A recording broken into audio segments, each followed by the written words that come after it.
మనిషి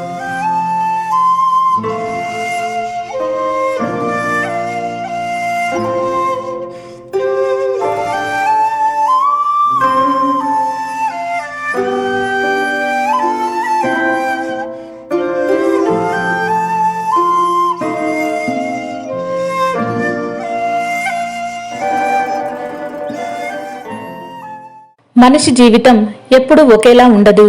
ఒకరోజు ఆనందంతో నిండిపోతే మరొక రోజు బాధతో నిండిపోతుంది. కానీ మరొక రోజు కష్టం వస్తుందని ఎవరూ ఊహించరు. కాలం ఎవరికి ఎప్పుడు ఎలాంటి పరీక్ష పెడుతుందో ఎవరికీ తెలియదు. అలాంటిదే ఈ కథలోని రామయ్య జీవితం. అనగనగా ఒక ఊరిలో రామయ్య అనే ఇంటింటికి తిరిగి పాలమ్మే వ్యక్తి ఉండేవాడు. అతడికి భార్య కూతురు ఉన్నారు. అతడి బతుకు తెరువు తన దగ్గరున్న 2 పాడి గేదెలు మాత్రమే. పాలు అమ్మితే వచ్చిన డబ్బుతో కుటుంబం అంతా ఏ రోజుకు ఆ రోజే హాయిగా తింటున్నారు. కానీ భార్య వసుంధరకు మాత్రం కూతురు పెళ్లి రేపటి భవిష్యత్తు భయపడుతుండేది. ఓ సుందర, ప్రతి ఉదయం ప్రజలకు పాలు పోసేటప్పుడు నాకు ఒక గర్వం కలుగుతుందే. వాళ్ళు నన్ను చూసి, రామయ్య ఇవాళ రేపు డబ్బు కోసం నీళ్లు కలిపి పాలు అమ్ముతున్న మనుషులను సమాజంలో నువ్వు తెచ్చే స్వచ్ఛమైన కమ్మని పాలు మాకు ఎంతో ఇష్టం అంటున్నారే. వాళ్ల మాటల్లో నమ్మకం నాకు పెద్ద బాధ్యతలా అనిపిస్తుంది. మన పని చిన్నదైనా డబ్బు తక్కువ వచ్చినా నీతిగా బతకటంలో ఉండే తృప్తి ఎంత గొప్పదో చూసావా? ఏమండి, మనకు వయసు మీద పడుతుంది. ఇంకో పక్క అమ్మాయి పెళ్లిడికొచ్చింది. ఇంట్లో 5 పైసలు కూడా లేవు. మీరేమో నీతి నిజాయితీ అంటున్నారు. ఇలాగైతే రేపు అమ్మాయి పెళ్లి ఎలా చేస్తారండి? పొరుగురిలో ఎవరో ఒక ఆయన పాలలో నీళ్లు కలిపి 2 సంపాదించి సొంత ఇల్లు కట్టాడంట. పిచ్చిదాన, జీవితం అంటే ఈ రోజు ముఖ్యమే. ఈ రోజు ఆనందంగా ఉన్నామా లేదా అనేది ముఖ్యం. రేపటి గురించి ఎవరో పక్కూరాయన సంపాదన గురించి మనకెందుకు? కల్తీ చేసి అన్యాయంగా సంపాదించిన డబ్బు ఎక్కువ కాలం నిలవదు వసుంధరా. ఇక అమ్మాయి భవిష్యత్తు అంటావా? ఆ దేవుడే చూసుకుంటాడు. నారు పోసినవాడు నీరుపోయాడా? డబ్బు కోసం మాత్రం నేను పాలలో నీళ్లు కలపను వసుంధరా. అలా రోజు భార్య డబ్బు సంపాదన, కూతురి భవిష్యత్తు గురించి చెప్పేది. అయితే రామయ్య మాత్రం తేలికగా కొట్టేసేవాడు. అలా రోజులు గడుస్తున్నాయి. ఒకరోజు రామయ్య ఇంటికి వచ్చి చెట్టు కింద దిగులుగా కూర్చున్నాడు. కళ్ళమ్మటి నీళ్లు వస్తున్నాయి. అది చూసి భార్య కూతురు ఆందోళన చెందారు. ఏమైంది రానా? ఎందుకు దిగులుగా ఉన్నావు? ఎందుకు ఏడుస్తున్నావు నాన్న? అమ్మకు నాకు చాలా భయంగా ఉంది నాన్న. ఏం చెప్పమంటావు తల్లి? రోజులు మారిపోయాయి. ఆధునీకరణ పేరుతో మనుషులతో సంబంధం లేకుండా పనిచేసే యంత్రాలు వస్తున్నాయట. ఎవరో బాగా డబ్బు పలుకుబడి ఉన్న గొప్ప ఆయన మన ఊళ్ళో పాల కర్మాగారం పెడుతున్నాడట. చుట్టుపక్కల నాలాంటి వారు సొంతంగా పాలు అమ్ముకోకూడదట. పాలు మొత్తం ఆయన కర్మాగారానికే పోయాలట. ఆయన ఎంతో కొంత డబ్బు ఇస్తాడట. ఆ డబ్బు మనకిష్టం లేకపోయినా తప్పనిసరిగా అవే తీసుకోవాలట. ఈ వార్త వినగానే నా మనసంతా ఏదోలా అయిపోయిందమ్మా. అయ్యో, అది చాలా అన్యాయం అండి. మన పాలు మనకు నచ్చిన ధరకు అమ్ముకోకుండా ఆయనకు ఎందుకు పోయాలి? ఏమండి, మీరు వెంటనే వెంకటేశ్వర్లు మాస్టారిని కలవండి. ఆయనకు మీరంటే మంచి అభిమానం. త్వరగా వెళ్ళి ఆయన్ని కలవండి. మీకు తప్పక సహాయం చేస్తాడు. భార్య సలహా రామయ్యకు నచ్చింది. వెంటనే ఆ ఊరి పాఠశాల మాస్టారు, ఈ వార్త నిజమేనా? ఇప్పుడు నా గతి ఏమి కాను అని అడిగాడు. అవును రామయ్య, ఈ వార్త నాకు నిన్నే తెలిసింది. ఇది నీలాంటి నిజాయితీ పరులకు, ప్రజలకు స్వయంగా పాలు పోసి జీవించే వాళ్లకు ఇది చేదు వార్త. రామయ్య, మరేం దిగులు చెందకు. నీకు మంచి ఉపాయం చెప్తాను. కొత్తగా పాల కర్మాగారం పెట్టే వాళ్లకు రుణాలు ఇచ్చేది మన ఊళ్ళో ఉన్న గ్రామీణ బ్యాంకు వాళ్లే. ఆ మేనేజర్ గారు నాకు బాగా తెలుసు. పద, ఇద్దరం ఒకసారి వెళ్లి మాట్లాడదాం. అలా మాస్టారు రామయ్య ఇద్దరూ కలిసి ఆ ఊళ్ళో ఉన్న గ్రామీణ బ్యాంకుకు వెళ్లారు. రండి మాస్టారు, ఉన్నట్టుండి ఇలా వచ్చారేంటి? ఇతనెవరు? కొత్తగా ఏమన్నా ఖాతా తెరవాలా? ఒక ముఖ్య విషయమై మీతో మాట్లాడదామని వచ్చాను. ఇతడి పేరు రామయ్య. ఇదే ఊళ్ళో చిన్నప్పటి నుంచి చిక్కటి నీళ్లు కలపని పాలు ఊరి వారందరికీ పోస్తున్నాడు. అయితే ఇప్పుడు ఎవరో పెద్ద మనిషి ఈ ఊళ్ళో పాల కర్మాగారం పెడుతున్నాడని తెలిసింది. దానికి రుణాలిచ్చేది కూడా మీ బ్యాంకేనని విన్నాను. అవునండి, అతను చాలా పలుకుబడి ఉన్న వ్యక్తి. లోనుకు దరఖాస్తు పెట్టాడు. బహుశా ఇవాళ రేపట్లో రుణాలు మంజూరవుతాయి. మేనేజర్ గారు, ఒక్కసారి మనసు పెట్టి ఆలోచించండి. సమాజంలో బాగా డబ్బున్న వ్యక్తి ఇంకా బాగా డబ్బున్నవాడవుతున్నాడు. కానీ పేదవాడి జీవితం మాత్రం ఎక్కడ వేసిన గొంగలి అక్కడే అన్నట్టుగా ఉంది. గ్రామ స్వరాజ్యం అంటే గ్రామాల్లో ఉన్న వాళ్ళు బాగుపడాలి గాని ఎక్కడి నుంచో వచ్చిన ధనవంతులు కాదండి. అందుకని దయచేసి ఆ పాల కేంద్రాన్ని ఈ రామయ్యకి ఇప్పించండి. అతడు బాగుపడతాడు, నలుగురికి మంచి చేస్తాడు. మాస్టారు, మీరు చెప్పింది అక్షరాల నిజమండి. నేను పల్లెటూరులో పుట్టిందాన్నే. పేదల కష్టాలు ప్రత్యక్షంగా చూశాను. అయితే పట్నం వ్యక్తి బాగా పలుకుబడి ఉన్నవాడు. అతడు దీన్ని వదిలిపెట్టాడు. సరే మాస్టారు, నా సాయశక్తిలో ప్రయత్నిస్తాను. కానీ ఈ రుణం రామయ్యకు వస్తుందని మాత్రం చెప్పలేను. ఇక మీరు వెళ్ళవచ్చు. రామయ్య, ఇక నువ్వు నిశ్చింతగా ఉండు. ఈ మేనేజర్ గారు చాలా మంచి ఆవిడ. ఒకవేళ పాల కేంద్రం అంటూ వస్తే అది నువ్వే పెడుదువు గాని అవసరమైతే ఊరంతా నీకు తోడుగా ఉంటుంది రామయ్య. సరేనా? అలా మాస్టారు రామయ్యకి పాల కేంద్రాన్ని నువ్వే పెడుదువు గాని అని ధైర్యం చెప్పి పంపించాడు. దానికి రామయ్య ఎంతో సంతోషించి జరిగిన విషయం భార్యకు వివరించాడు. వసుంధరా, మాస్టారు నా గురించి బ్యాంకు మేనేజర్ గారితో చెప్పారే, నాతో పాల కేంద్రాన్ని పెట్టిస్తా అన్నాడు. ఆ మేనేజర్ గారు కూడా ఒప్పుకున్నారు. కానీ వసుంధరా, నేను ఒక్కడిని అంత పెద్ద పాల కేంద్రాన్ని సమర్థవంతంగా నడపగలనంటావా? నాన్న, ఎందుకంత బాధపడతావు? నేనున్నగా. కొద్దో గొప్ప చదివించావు. నేను అమ్మ నీకు సహాయంగా ఉంటాం నాన్న. ఓ రామయ్య గారు, నిన్ను బడి పంతులు గారు రమ్మంటుండండి. అదే అదే బడి చెప్తులు కదా, ఆ పంతులు గారు తొందర రమ్మంటాడు, బ్యాంకు దగ్గరికి రమ్మంటాడు. ఆ వ్యక్తి అలా చెప్పేసరికి రామయ్య హడావుడిగా బ్యాంకు వద్దకు వెళ్ళాడు. అక్కడ మాస్టారు నవ్వుతూ పలకరించాడు. బ్యాంకు మేనేజర్ పాల కేంద్రం నీకే వచ్చిందని వాటికి సంబంధించిన పత్రాలపై వేలిముద్రలు వేయించుకుని రుణం జారీ చేశారు. ఇప్పుడు రామయ్య పాల కేంద్రం రామయ్య అయ్యాడు. అయితే ఇదే సమయంలో ఈ కాంట్రాక్ట్ తనకే వస్తుందని ఆశించిన పైడి రాజు రాత్రికి రాత్రి క్యాన్సిల్ అయ్యేసరికి కోపంతో రగిలిపోతున్నాడు. అరే కోటి, ఇంత డబ్బు పలుకుబడి ఉన్న ఈ బుర్ర మేసాల పైడి రాజుని కాదని ఎవరో పల్లెటూరు అనామకుడికి పాల కేంద్రం పోయిందంట కదరా. నేనెన్ని కలలు కన్నానురా దాని గురించి.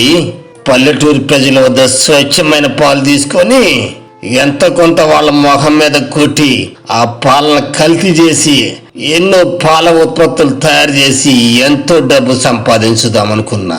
చిచ్చి, నా దురాలోచన అంతా తారుమారైపోయింది కదరా. బాబు, నేను మొత్తం విషయం తెలుసుకున్నా. అతడి పేరు రామయ్య. పక్క నుండి సాయం చేసిందే ఆ ఊళ్ళో ఒక మాటర్ బావా. ఊళ్ళో జనాలంతా ఆయన పక్కనే ఉన్నారు. ఈ వారంలోనే పాల కేంద్రం ప్రారంభిస్తున్నట్టు బావా. జనాలు ఒట్టి అమాయకులు రా కోటి. ఇప్పుడే పొగుడుతారు, వెంటనే చీ కొడతారు. చూస్తా చూస్తా, నాకు రావలసిన కాంట్రాక్టు నాకు కాకుండా చేస్తాడా? వాడెట్టట్ట పాల్గొంటాడో ఎట్టట్ట అమ్ముతాడో నేను చూస్తారా. అరే కోటి, నువ్వు వాడి మీద కన్నేసించు. అలా పైడి రాజు తనకు రావాల్సింది రామయ్యకు దక్కిందని కుళ్ళుతో రగిలిపోతూ ఎలాగైనా నాశనం చేయాలని పథకాలు రచించాడు. ఇంకోవైపు బ్యాంకు రుణంతో రామయ్య ఒక గది అద్దెకు తీసుకుని పాల కేంద్రాన్ని ప్రారంభించాడు. చుట్టుపక్కల ఊళ్ళు తిరిగి పాలు సేకరించడానికి ఒక వాహనము కొన్నాడు. ఆ ఊళ్ళోనే చదువుకొని ఖాళీగా ఉంటున్న రాంబాబు అనే యువకుడిని పాలు సేకరించడానికి పెట్టుకున్నాడు. అలా సేకరించిన పాలు శుద్ధి చేసి పెద్ద పెద్ద డైరీలకు తరలించేవాడు. సాయంత్రం రాంబాబు లక్ష్మి ఖాతా లెక్కలు రాసేవారు. క్రమక్రమంగా రామయ్య తాను ఎదుగుతూ పాల రైతుల ఎదుగుదలకు దోహదపడ్డాడు. రాంబాబు, ఇన్నాళ్లు ఎంతో నమ్మకంగా మన పాల కేంద్రంలో భాగస్వామి అయ్యావు. ఇప్పుడు కొద్ది కొద్దిగా లాభాలు రాసాగాయి. ఈ నెల నుంచి నీకు కొంచెం డబ్బు పెంచుదాం అనుకుంటున్నా. అమ్మా లక్ష్మి, వసుంధర, మీరు మన విజయానికి కారకులే కాబట్టి మీకు ఈ నెల నుంచి ఎంతో కొంత డబ్బు ఇస్తాను. రాంబాబు, మనకు పాలు పోసే అన్ని గ్రామాల రైతులకు వాళ్లకు కూడా కొంచెం డబ్బులు పెంచుదాం. ఇది అందరి విజయం. అన్నట్టు రాంబాబు, లక్ష్మి, ఆ ఊరు అవతల నామవరం ఉంది కదా, ఆ గ్రామస్తులు కూడా ఈ నెల నుంచి మన కేంద్రానికి పాలు పోస్తామని అంటున్నారు. రేపు మీరిద్దరూ ఆ గ్రామంలో కూడా పాలు సేకరించండి. రాంబాబు, నువ్వెంతవరకు చదువుకున్నావు? నీకు ఇంగ్లీష్ బాగా వచ్చా?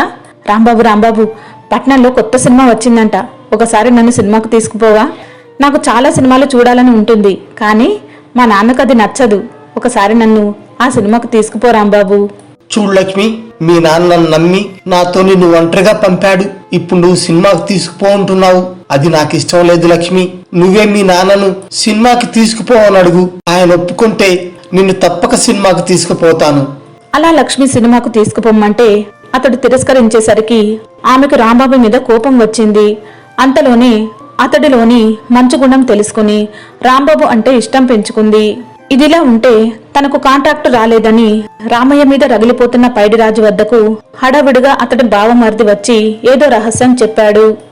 ఓహో, రామయ్య పాల ట్యాంకు నామరం దగ్గరలో ఉందా? రామయ్య, ఇప్పుడు చిక్కావు నా చేతికి. అరే కోటి, నువ్వు మూడో కంటికి తెలియకుండా ఒక సంచి నిండా కల్లుపు తీసుకొని రేపు తెల్లవారుజామున నామవరం గుట్ట చాటును దాక్కో. ఎప్పుడైతే రామయ్య పాల ట్యాంకు అక్కడికి వస్తుందో చప్పుడు కాకుండా డబ్బాల మూతలన్నీ తీసి ఆ పాలల్లో ఉప్పు కలుపు. ఇక తర్వాత చూడు, రామయ్య గిలగిల్లాడి ఆత్మహత్య చేసుకుంటాడురా. వెళ్ళు. అరే కోటి, ఈ విషయం మీ అక్కకి కూడా తెలియకూడదురా, మన మధ్యనే ఉండాలి. అలా పైడిరాజు రామయ్య మీద పగతో పాపం ఊరూరా సేకరించిన పాలల్లో ఉప్పు కలపమని బావమర్దిని పురమాయించాడు. ఆ మన్నాడు తెల్లవారుజామున ఆ ఊరి పొలిమెర దగ్గర కోటి ఉప్పు సంచి చేత్తో పట్టుకుని పాల వాహనం కోసం ఎదురు చూడసాగాడు. కొంతసేపటికి రామయ్య వాహనం అన్ని ఊళ్ళల్లో పాలు సేకరించుకుని తిరిగి ఇంటికి వెళుతూ వెంటనే అక్కడే కాచుకొని కూర్చున్న కోటి వెనక నుంచి వాహనము పైకెక్కి డబ్బాల మూతలు తీసి అన్నింటిలోనూ నిండుగా ఉన్న పాలల్లో ఉప్పు కలిపి చప్పుడు కాకుండా దిగి వెళ్లిపోయాడు. అయ్యో, ఉన్నట్టుండి పాలు విరిగిపోయాయి. ఎన్నడూ లేనిది ఇవాళ ఎందుకు ఇలా జరిగింది? ఓ సుందరా, ఇప్పుడేం చేద్దామే? మనకు ముందస్తుగా డబ్బులు ఇచ్చిన వ్యాపారులు పాల కోసం ఎదురు చూస్తుంటారు. రైతులు తమ పాల డబ్బుల కోసం వస్తారు. ఇప్పుడేమిటి చేయడం? అమ్మా లక్ష్మి, ఇలా ఎందుకు జరిగిందమ్మా? ఏమో నాన్నా, మేము ఎప్పటిలా రైతుల వద్ద నుంచి స్వచ్ఛమైన పాలు సేకరించాము. ఇప్పుడు ఇలా ఎందుకు విరిగిపోయాయో నాకు అర్థం కావడం లేదు. నాకు చాలా బాధగా ఉంది నాన్న. ఏమండి, ఒక్కసారి అన్ని పాలు ఇలా విరిగిపోతాయంటే ఇది ఖచ్చితంగా ఎవరో చేతబడి మంత్రాలు చేసి ఉంటారు. ఎవరినైనా పిలిపించి శాంతి చేయించండి. పిచ్చి వసుంధర, మనిషిని మించిన దెయ్యం లేదు, మనిషిని మించిన రాక్షసుడు లేడు, మనిషిని మించిన మంచివాడు లేడు. ఇంకా మంత్రాలు చేతబడులు ఏంటి వసుంధర? సరే, ఈ రోజు బయట వాతావరణం వేడిగా ఉండటం వలన అలా జరిగి ఉండొచ్చు. సరే, ఇంతటితో ఈ విషయాన్ని మర్చిపోండి. అమ్మా లక్ష్మి, బ్యాంకు వద్దకు వెళ్లి డబ్బు తెచ్చి ఈ రోజు పాలు పోసిన రైతులందరికీ లెక్క కట్టి ఇవ్వమ్మా. రాంబాబు, ఈ రోజును మర్చిపోయి రేపు ఉదయం ఎప్పటిలా పాలు సేకరించండి. వసుంధర, నాకు బాగా ఆకలిగా ఉంది, కొంచెం అన్నం పెట్టు. అలా రామయ్య పాలు ఏదో వాతావరణం బాగోలేకపోవడం వల్ల విరిగిపోయి ఉంటాయని భావించి యథావిధిగా తన పనిలో నిమగ్నమయ్యాడు. అయితే అదే సమయంలో పైడిరాజు బావమరిదితో మాట్లాడుతున్నాడు. శభాష్ రా కోటి, ఈ పాటికి వాడి పాలన్నీ విరిగిపోయి ఉంటాయి. ఇప్పుడవి ఎందుకు పనికిరావు. లేకపోతే నేను పేద రైతుల్ని పాల వ్యాపారంతో దోచుకుందామనుకుంటే నాకే అడ్డుపడతాడా?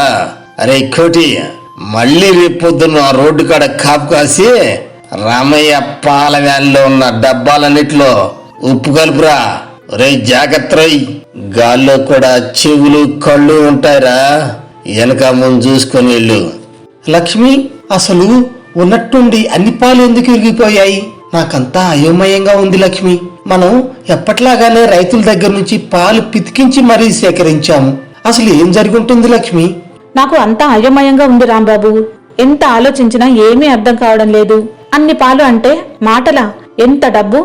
ఆలోచిస్తే భయం వేస్తుంది. పాపం అమ్మా నాన్న ఎంత బాధపడి ఉంటారు. అలా రాంబాబు లక్ష్మి ఎందుకలా జరిగిందో అర్థం కాక ఒకరి భావాలు మరొకరు పంచుకుని బాధపడ్డారు. అలా ఎప్పటిలాగా అన్ని ఊళ్ళు తిరిగి రైతుల వద్ద పాలు సేకరించి తిరిగి ఇంటికి బయలుదేరారు. సరిగ్గా రోడ్డు మీద గుట్ట దగ్గరకు రాగానే అక్కడ పొంచి ఉన్న పైడిరాజు మనిషి చప్పుడు కాకుండా వాహనము ఎక్కి తన సంచిలో ఉన్న ఉప్పుని పాలల్లో కలిపి చప్పుడు కాకుండా తిరిగి వెళ్లిపోయాడు. అయ్యో, మళ్ళీ పాలు విరిగిపోయాయా?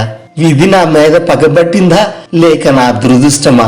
ఒక్కరోజంటే ఎలాగోలా నష్టాన్ని భరించవచ్చు, కానీ ప్రతిరోజు పాలు పాడైపోతే నాకు మెదడు మొద్దుబారిపోతుందే. రెండో రోజు పాలు విరిగేసరికి రామయ్య దిగాలు పడ్డాడు. ఎందుకిలా జరుగుతుందో ఎవరికీ అంతు చిక్కడం లేదు. మళ్లీ బ్యాంకులో ఉన్న డబ్బు తెప్పించి పాలు పోసిన రైతులందరికీ పంచాడు. అలా వరుసగా 10 రోజులు పాలు విరగటం, సొంత డబ్బులు రైతులకు పంచడంతో చివరకు రామయ్య దగ్గర డబ్బులు అయిపోయాయి. ఈ విషయం అన్ని ఊళ్ళలో పాకి రైతులు రామయ్యకు పాలు ఇక నుంచి ఇవ్వమని చెప్పారు. ఇప్పుడు రామయ్య పరిస్థితి దారుణంగా ఉంది. బ్యాంకులో తీసుకున్న రుణానికి వడ్డీలు కూడా కట్టలేని పరిస్థితి. ఈ సమయంలోనే ఒక బిచ్చగాడు దేవుడిలా రామయ్య వద్దకు వచ్చాడు. దండాలు బాబు, నేను నా ఓరంలో అడుక్కుంటూ రోడ్డు మీద బండ పక్కన ఉన్న చెట్టు కింద పడుకుంటాను బాబు. ఒక రోజున పొద్దున్నే పక్కూరికి వెళ్దామని నిద్ర లేచాను బాబు. అయితే అప్పటికే అక్కడున్న బండరాయి పక్కన ఒక ఆయన కూకొని ఉన్నాడు బాబు. ఆయన దేనికోసం ఎదురు చూస్తాడు బాబు. నేను ఎవరి మడిసా అని అనుకునేంతలో ఒక పాల వ్యాన్ వచ్చింది బాబు. దానిని ఈ బాబు నడుపుతుంది బాబు. ఆ మడిసి గబక్కన ఆ వ్యాన్ మీదకి ఎక్కి డబ్బాల మూతలన్నీ తీసిండు బాబు. తన చేతిలో ఉన్న సంచిలో ఉప్పు పాలలో కలిపిండు బాబు. ఆ తర్వాత వరుసగా అదే పని చేసేవాడు బాబు. ఒకరోజు ఎవరితోనో ఫోన్లో మాట్లాడిండు బాబు. నేను దగ్గరికి పోయి మాట్లాడేది మొత్తం విన్నా బాబు. ఓ పైరాజు బాబు, నువ్వు చెప్పినట్టే ఆ రామయ్య గారి పాలల్లో ఉప్పు కలిపినా ఈ పాటికి పాలు మొత్తం విరిగిపోయాయంటే బావా. ఈ దెబ్బతో వాడు ఉరిపెట్టుకోవాలా, లేకపోతే మనకొచ్చిన పాల కేంద్రం కాంటాక్ట్ గతిలోడు తీసుకుంటున్నా. పైరాజు బావా, ఇక వాడు పని అయిపోయింది. కానీ నువ్వు ఒక సొక్క వేసుకొని నిశ్చింతగా పడుకో బావా. అలా ఆ మనిషి ఎవరో పైరాజుతో మాట్లాడటం నేను చెవులారా విన్నా బాబు. మీకు అన్యాయం జరిగిందని తెలిసి ఈ విషయం మీకు చెప్పడానికి వచ్చాను బాబు. మీరు నన్ను ఎక్కడికి వచ్చి సాక్ష్యం చెప్పమన్నా చెప్తా బాబు. మళ్ళీ మీరు మంచిగా బతకాలి బాబు. బిచ్చగాడు చెప్పింది విన్న అక్కడి వారంతా విస్తురుపోయారు. ఒక మనిషి ఇంకో మనిషి మీద పగబడితే పరిణామాలు ఇంత దారుణంగా ఉంటాయని బిత్తరపోయారు. రామయ్య మాత్రం ఆ వృద్ధుడికి దండం పెట్టి భోజనం పెట్టి అతడిని తీసుకుని ఊరి మధ్యకు తీసుకువెళ్లి పైడిరాజు మోసాన్ని అతడి ద్వారా ప్రజలందరికీ వివరించాడు. ఆ విషయాన్ని అన్ని ఊళ్ళో ప్రజలు తెలుసుకుని పైడిరాజు ఇంటి మీదకు దండెత్తారు. అంతమంది జనాన్ని చూసిన పైడిరాజు భయంతో పారిపోయాడు. చివరకు మాస్టారు ఇంకా కొంతమంది పెద్దలు జోక్యం చేసుకుని పోలీసులు వారికి ఫిర్యాదు చేశారు. వారు అతడిని పట్టుకుని చట్టానికి అప్పచెప్పి రామయ్య నష్టపోయినదంతా అతడి వద్ద నుంచి కక్కించారు. మళ్లీ రామయ్య కొత్త జీవితాన్ని ప్రారంభించాడు. ఆ ప్రాంతంలో తిరుగులేని పాల వ్యాపారి అయ్యాడు.